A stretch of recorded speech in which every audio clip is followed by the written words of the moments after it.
In today's episode, we unravel 4 chilling shark attack stories that will haunt you long after the video ends. From 10-year-old David Peltier, savagely torn apart by a shark before his father's helpless eyes, to a group of friends where one, who despised shark repellent devices and outright refused to wear one, paid the ultimate price. But first, we begin with the horrifying story of a 44-year-old man diving for sea cucumbers when a shark struck with unimaginable ferocity, taking his head in a single brutal attack. It was March 10, 2016, on the island of Vanuatu in Fiji. The morning sun cast a golden glow over the turquoise waters as the village of Nikak began its day. Women prepared meals, children played near the shore, and men readied their gear for another day of fishing. Among them was 44-year-old Maika Tabua, a father of 7 and a skilled diver who had spent over a decade harvesting sea cucumbers to provide for his family.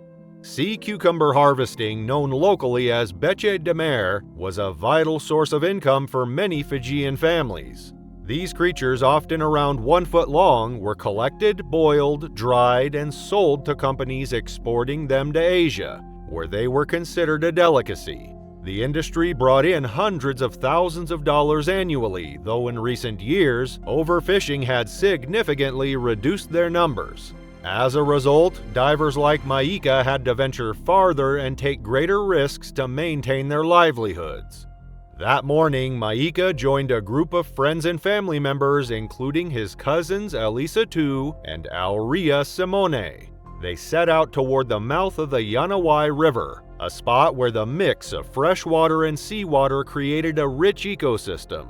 Algae thrived here, attracting small fish which in turn drew larger predators, including sharks. The men were aware of the risks but had dived in these waters many times before. But that day, the dangers they had come to dismiss as routine would prove to be anything but serene. The group spread out as they entered the water, each man diving down to search for sea cucumbers on the ocean floor. Maika, with years of experience, ventured farther from the group. Taking a deep breath, he submerged and scanned the seafloor, plucking the soft creatures and placing them into his mesh bag. The water was murky from the river's currents, reducing visibility to just a few feet. But Maika focused on his task, accustomed to such conditions. What Maika didn't realize was that his movements had attracted unwanted attention. A shark, likely a tiger or bull shark, was nearby. These predators, known for their powerful jaws and aggressive hunting behavior, often prowled Fijian waters, even venturing into rivers. The mix of murky water and the scent of disturbed marine life had triggered its instincts. The shark honed in on Maika, who, separated from the others, became an easy target. The attack was sudden and brutal. The shark struck with precision, its speed and force leaving Maika no time to react. Its jaws clamped around with catastrophic power, severing flesh and bone in seconds. The water churned violently as the predator thrashed, and within moments it was over. Silence returned to the sea, and Maika's lifeless body began to float toward the surface. Far from the incident, the other divers continued their work, oblivious to what had just happened. It wasn't until they regrouped on the beach that they realized something was wrong. Maika was missing. Elisa and Aurea called out for him, their voices carrying across the waves, but there was no response. Then one of them spotted something, a figure floating in the water.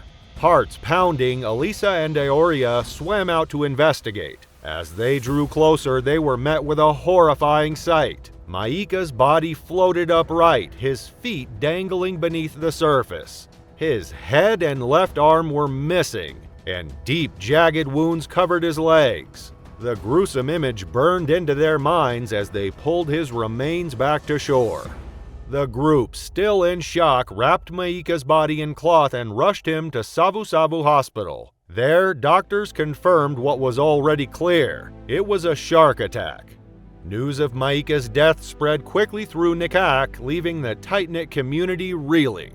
His wife Asati and their 7 children were inconsolable. Asati struggled to find words, her sobs breaking the heavy silence in their home. Friends and neighbors gathered to offer support, but nothing could fill the void left by Maika's death. The police launched an investigation, and marine experts were consulted to determine the species responsible for the attack. The search for Maika's remains continued, but only his face mask was recovered, tangled in reeds near the river mouth.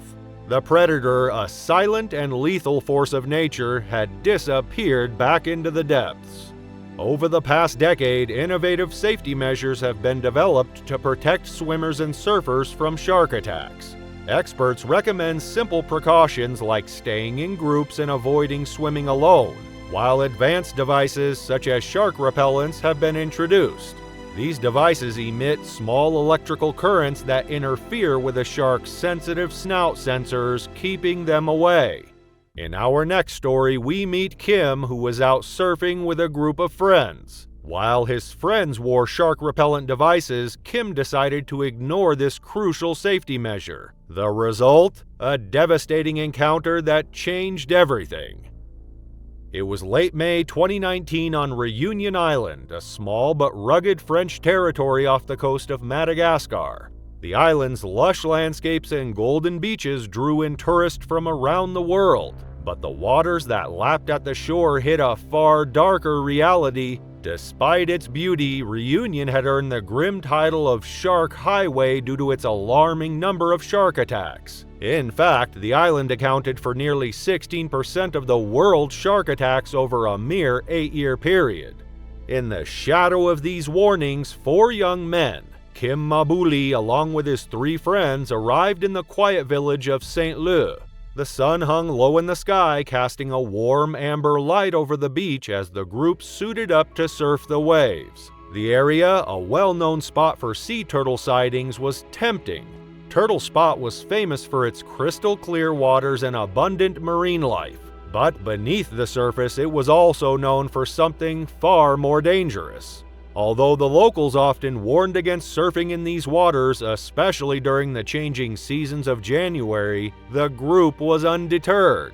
As the weather transitioned from the warm summer months to the cooler winter, the waters drew larger sharks closer to shore.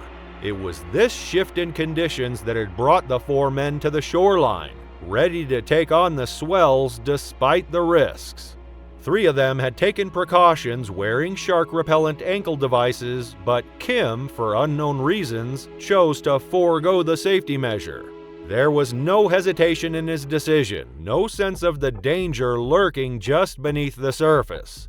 It was the kind of risk that might seem manageable for an experienced surfer, but little did he know that evening it would cost him a price he wouldn't be able to pay. The friends paddled out, riding the swell and laughing in the late afternoon sunlight.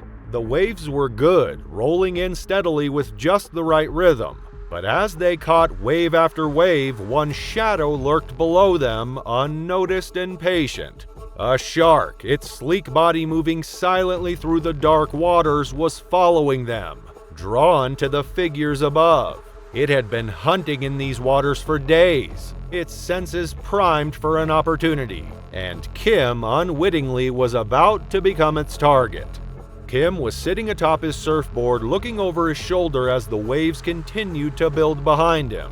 His friends were nearby, all unaware of the predator lurking just beneath the surface. Suddenly, he felt a sharp tug on his left leg. His heart skipped as he glanced down into the water, meeting the dark, unblinking eyes of a massive shark.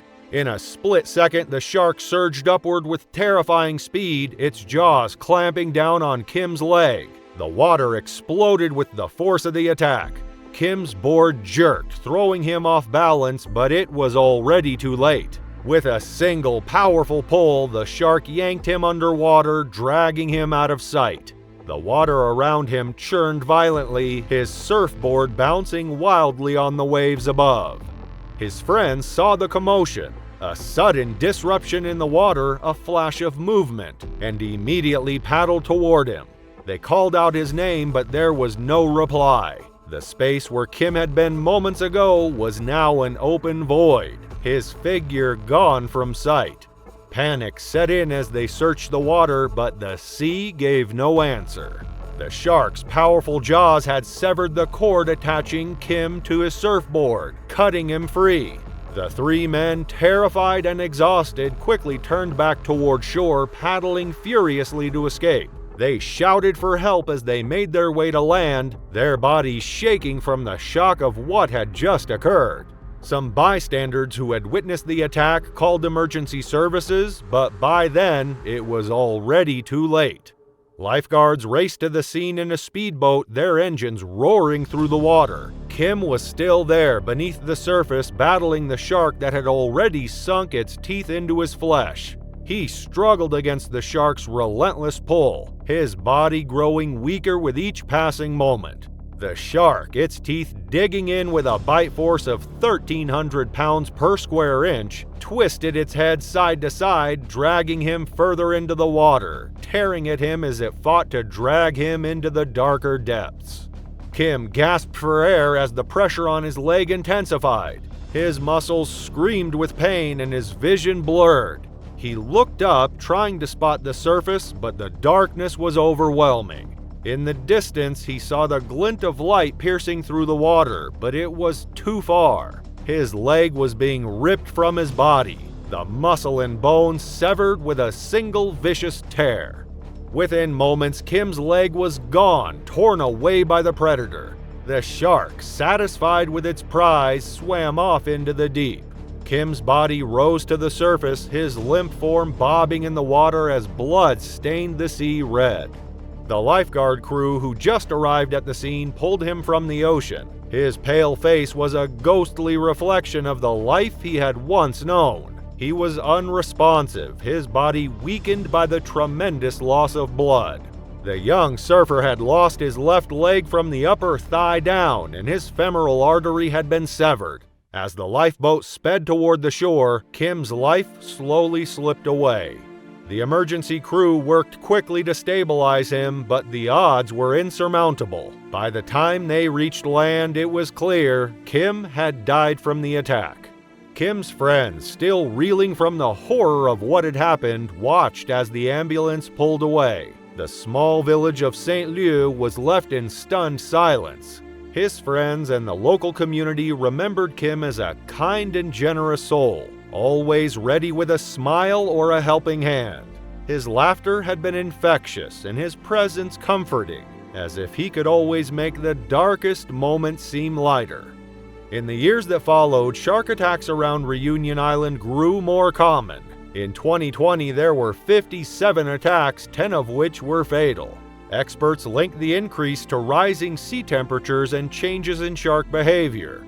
Marine biologist Dr. Blake Chapman, who studied the island's sharks, believed they weren't attacking by accident, but were actively hunting humans. It's a terrifying thought, entering the ocean knowing that sharks might be deliberately targeting you. Yet others argue that the ocean is the shark's domain, and whenever we step into it, we accept the inherent risks.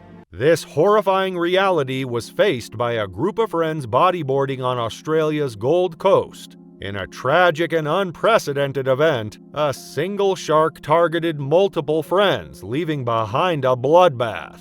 We've never covered a story with so many victims before. Let's dive right into it.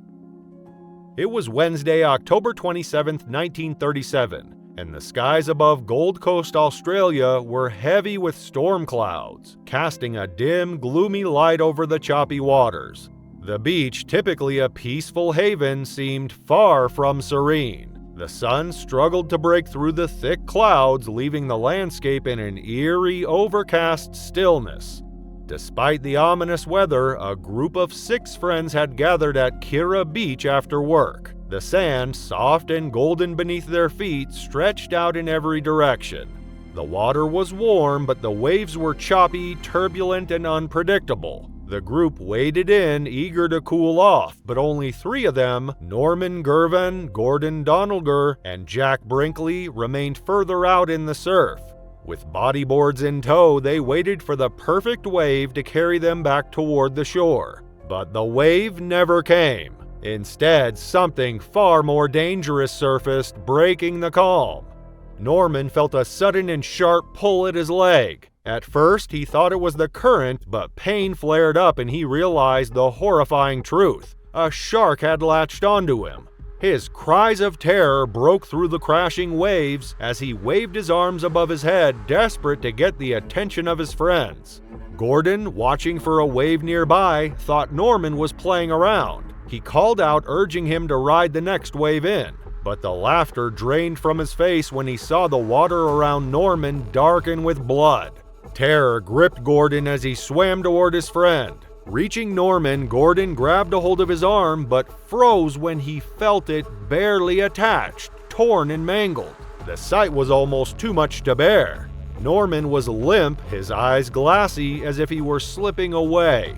Fighting panic, Gordon repositioned himself behind Norman, trying to steady him in the water while keeping an eye on the shark. He shouted toward their friend Jack, who was swimming about 10 yards away. Hearing Gordon's cry, Jack began swimming toward them. But before he could get there, Jack suddenly froze. His body jerked violently, splashing water in all directions. The shark had turned on him. Jack's screams pierced the air as he punched and kicked in a desperate attempt to fend off the attack. Gordon clung to Norman, torn between helping Jack and holding on to his critically injured friend. The moment was brief. The shark abandoned Jack, now drawn back by the scent of Norman's blood. It struck again, latching onto Norman's leg with brutal force. Gordon felt the violent tug as the predator thrashed, pulling Norman further into the water. He held on as tightly as he could, but the shark's sudden movement slashed his hand, forcing him to let go. Norman's body slipped beneath the surface. In his last moments, he locked eyes with Gordon. "I'm gone," he whispered faintly. Then he disappeared, swallowed by the waves. With Norman gone, Gordon's focus shifted to survival. Still, 70 yards from shore, he and Jack began swimming furiously, driven by adrenaline and fear. Every stroke burned, and with each desperate breath, the distance to safety felt endless. But the shark wasn't done. Gordon glanced back and saw the menacing fin cutting through the water, heading straight for him. Heart pounding, he thrust his hand out and shoved the shark's nose, forcing it to veer away. A powerful wave surged beneath him, propelling him toward the shore. The shark wasn't done yet. It turned its attention back to Jack, who was losing massive amounts of blood and floating helplessly in the water. On the shore, Gordon's brother Joe saw what was happening and dove into the water without hesitation. Fighting against the waves, Joe swam with everything he had, his muscles burning as he pushed forward. He reached Jack just as the shark circled, its serrated teeth gleaming just below the surface. Joe grabbed hold of Jack and began pulling him toward the beach. The shark struck again, clamping down on Jack's left arm, twisting and pulling. Blood poured from the wound, and Jack groaned faintly before going completely limp. Joe's lungs burned as he fought to stay above water, refusing to let go. The shore was agonizingly close, but each second felt like an eternity. The gathered crowd on the beach shouted, urging Joe to keep moving. He glanced back, half expecting the shark to reappear from the murky depths. Finally, Joe dragged Jack onto the sand, his body trembling with exhaustion. The group worked quickly, fashioning a tourniquet around Jack's severed arm to stem the bleeding. Paramedics arrived moments later, rushing Jack to the hospital. Despite Joe's heroic efforts, Jack's injuries proved too severe. Doctors were unable to save his arm, and despite their best efforts, he succumbed to his trauma shortly after arriving at the hospital. A heartbreaking end to an already devastating ordeal. Meanwhile, Alf Kilburn, another member of the group, had taken a jet ski to search for Norman. He sped over the waters, scanning the area. When he reached the breakers, he stopped in his tracks. A large pool of blood had formed in the water, and a massive tiger shark was circling it, its eyes fixed on the blood-stained patch. Realizing the danger, Alf turned his jet ski back toward the shore, his heart racing as he made his way back. Tiger sharks are known for their aggression and fearlessness, hunting along coastlines and coral reefs where humans frequently swim. Though shark attacks on humans are rare, tiger sharks are the second most likely culprits after great whites. With their powerful jaws and keen ability to detect electrical signals, these predators are capable of swallowing anything in their path.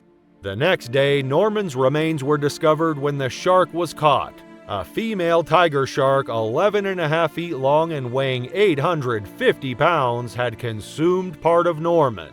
Inside its stomach, experts found a chilling confirmation. Norman's hand, marked with a distinctive scar, had been swallowed by the predator.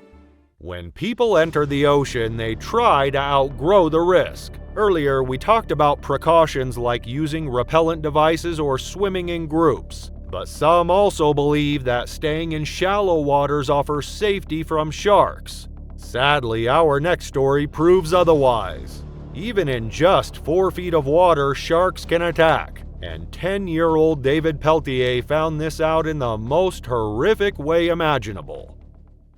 It was September 1st, 2001. The world was still reeling from a summer that would soon become known as the Summer of the Shark. Headlines had been dominated by reports of shark attacks, with the bull shark emerging as the primary villain. Its menacing reputation, forged by months of terror along the coast of the United States, had made people wary of the ocean. The bull shark, with its powerful jaws capable of opening 20 inches, was one of the most feared predators of the seas. For weeks, the beaches had been emptied, and surfers had stayed away from the waves, keeping their distance from the water as the shadow of danger loomed over every coastline. In Virginia Beach, though, the threat seemed distant. For Richard Peltier and his 3 sons, David 10, Robert 12, and Josh 14, the water remained inviting. The family decided to spend their last Saturday afternoon at Sandbridge Beach, just 5 miles south of the city. It was a place they had visited before, a calm, shallow area where the ocean met the sand without much danger. The water was calm, its surface shimmering like glass. The children had always loved this beach. The shallow waters allowed them to wander far from shore and feel the soft pull of the current beneath their feet. David, the youngest at just 10 years old, would often stop to admire the dogfish that swam close to the shallows, their small forms darting in and out of sight. Richard had always felt a sense of comfort here. The water was rarely deep and the current was mild. For a moment, the shadows of shark attacks seemed a distant memory. It was late in the afternoon when Richard decided to take the boys out on their surfboards, the day winding down as the water turned a deeper shade of blue. He tethered his longboard to David's smaller one, sending him further out into the water. It was still only 4 feet deep, a comfortable distance where they could practice without concern. Robert and Josh remained nearby, only a few feet from their father. For a moment, everything was peaceful. The boys laughed, the soft rush of the waves breaking on the shore echoed in the distance, and the heat of the sun pressed down. Richard floated alongside his children, occasionally glancing back at the shore where beachgoers sunbathed and chatted. The air smelled of salt and sunscreen, and everything felt safe. Then, in the span of a few seconds, everything changed. Richard, still floating on his board, felt a strange stir beneath the surface. His gaze dropped to the water below where something large moved just out of view. His heart skipped a beat. There, just below him, he saw it. Its shape barely visible but unmistakable. A shark, about 8 feet long, it moved silently, its body glinting effortlessly through the water. Richard's stomach tightened as he made out the shadow of the fin, cutting through the water like a knife. The water, which had once felt warm and inviting, now seemed treacherous, dangerous. Richard's mind raced. He immediately shouted for his sons to get back on their surfboards. Panic surged within him, but his instincts kicked in. He paddled toward David, who was still a few feet away, blissfully unaware of the threat below. Before Richard could reach him, the shark struck David in front of his eyes. It was swift, brutal, and overwhelming. David let out a scream, his voice high and desperate as the shark clamped down on his thigh with terrifying force. Richard, horrified, reached out and grasped his son's arm, trying to pull him back, but the shark's grip was relentless, and as Richard struggled to hold on, the water turned into a violent whirlpool of motion and blood. The shark began to shake its head, pulling David beneath the surface as it tried to tear a piece of his flesh away. Richard, his fingers slipping off his son's arm, acted out of sheer desperation. He thrust his hand into the shark's mouth, trying to pry it loose. The shark's teeth sank deeper into David's leg, and with a sickening tug, it tore the limb from his body. In that moment, Richard felt helpless, torn between the love for his son and the cold, raw force of the animal. He struck the shark, pounding its head, even trying to gouge its eyes in a desperate bid to dislodge it. For a moment, the shark relented, swimming backward with David's severed limb. Richard, frantic and exhausted, grabbed his son and began swimming back toward the shore, the threat of the predator lingering just beneath the surface. The 50-yard swim back to safety felt like an eternity. Richard's arm burned, his mind focused only on reaching the shore. His son, limp in his grasp, was losing blood fast. Every stroke was a race against time, the fear of the shark returning keeping him from looking back. By the time they reached the shore, the beach was in chaos. People screamed, pointing toward the water, and lifeguards rushed to the scene. Richard collapsed onto the sand, his son's lifeless body in his arms. His other two sons, standing a few feet away, looked on in shock, their faces pale and frozen in disbelief. Blood pooled around them, staining the white sand as the beachgoers tried to help. But it was too late. David was slipping away, his body unable to survive the massive blood loss. Richard, crying out for help, pleaded with the lifeguards to save him. They tried, but the damage was too severe. An ambulance arrived and David was rushed to the hospital. The hours passed in agonizing silence as Richard waited, praying for a miracle. The scene at the hospital was no less harrowing as the doctors fought against the clock to stabilize David. The blood loss had been overwhelming. Richard couldn't bring himself to leave his son's side, watching helplessly as the boy's condition worsened. At 4 a.m., David's heart stopped. The doctors could do nothing. The young boy, just 10 years old, was gone. The following day, the beach was closed, though it would soon reopen after a helicopter sweep cleared the waters of any danger. The shark, likely a sandbar species, had retreated back into the depths. But the damage was done. A child's life had been stolen, and the ocean, once a place of play, had become a site of terror. Thank you for joining us as we uncovered the terrifying world of shark attacks. But the nightmare doesn't end here. In our next story, we reveal the tragic fate of Colleen Monfro, a seasoned diver whose dream vacation in Indonesia took a devastating turn.